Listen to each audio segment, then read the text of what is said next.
So opening up demographics, what are the demographics of our current ontology? I suppose I see a wide distribution of alternate styles of interpreting how the world is structured and what kinds of things are there, how we deal with them. A major contrast is that between religions and science, although I feel like nowadays everybody more or less is imbibing on the benefits of science, even if they don't believe in Mm-hmm. any of the tenets that support it propagating the. I always find it funny when people will use science to defend one of their spiritual beliefs, like using a spectrometer to find an aura and use that to fortify their base of aura. But then the same science that built the spectrometer, they don't trust microwaving their food. So like it's all just waves and our knowledge of waves and lasers and microwaves and magnetrons, things like this. Like it's all the same technology, and they trust it for one thing to fortify their spiritual beliefs, but then they completely don't trust it for another thing, even though it's the exact same technology. I always find that humorous.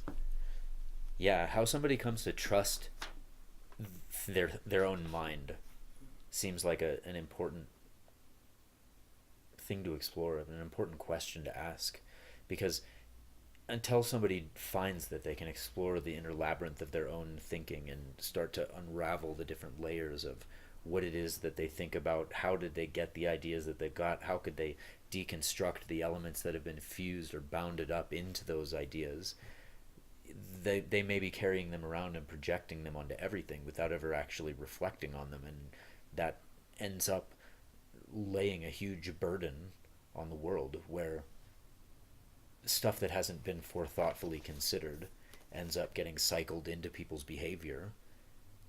The ideas that we hold, the beliefs that we have, are something that we carry with us, and they guide the construction of cognitive frames that we involve ourselves in the world with.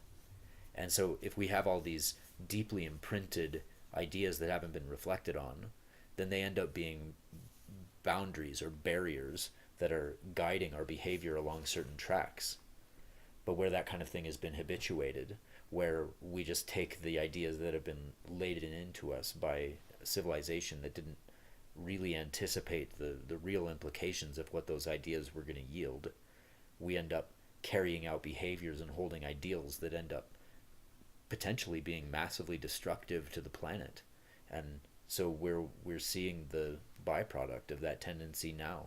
And you had touched on that in the podcast about talking how we're entrenched and kind of chiseled into this habitual way of existing with the world. And because we didn't pay attention to it while it was developing with the spectrum of the ecosystem, like in our industrial revolution, we weren't keeping in the scope of the ecosystem of the entire planet. We were just keeping in the scope of our country and our economy. So those initial etchings into our current personality and current form are still with us. But now we have this global awareness that we didn't have back then, but we're still using those habits that were formed before we had this awareness. So I like how you're kind of calling us to really just, you're basically calling our bluff. Saying, like, okay, you're saying you're enlightened now because you're aware of global warming, you're aware of the ecosystems and the cyclical nature of fresh water and how important ice caps are in that regard and how important rainforests are in that regard. But you're still using these habits from 100 years ago when we were just trashing the planet with carbon emission and lead based products because they worked better and fluorocarbons because they worked best for compression and things like that. If you trace it back very far, it becomes harder to say that we were trashing the planet. Mm-hmm. Understanding the implications isn't as significant when what you're doing is only a small portion of what's actually happening out there. But Mm-hmm. we've become so large, our influence on nature is so pervasive, so intensely impacting now that it's unignorable.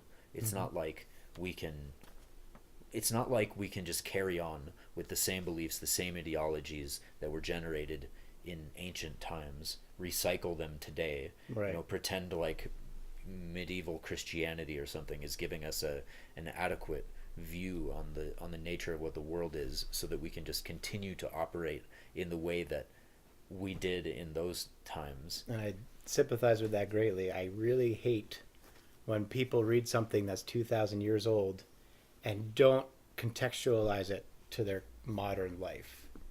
I agree there are truths that are core and principally founded that you can find in these ancient tomes and scriptures. Mm-hmm.